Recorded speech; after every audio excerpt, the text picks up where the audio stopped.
Kozhikode ഫറോക്കിൽ tourist bus മറിഞ്ഞ ഒരാൾ മരിച്ചു. കൊല്ലം സ്വദേശി അമലാണ് മരിച്ചത്. മണ്ണൂർ വിടവിലായിരുന്നു അപകടം. 20ഓളം പേർക്ക് പരിക്കേറ്റു. തിരുവനന്തപുരത്ത് നിന്നും ഉടുപ്പിയിലേക്ക് പോയ ടൂറിസ്റ്റ് ബസ്സാണ് അപകടത്തിൽപ്പെട്ടത്.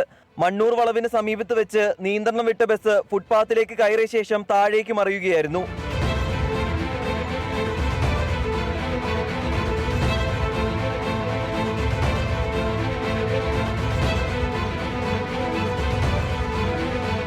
ഇരുപത്തിയേഴ് യാത്രക്കാരും 3 ജീവനക്കാരും ഉൾപ്പെടെ 30 പേരാണ് അപകട സമയത്ത് ബസ്സിലുണ്ടായിരുന്നത്.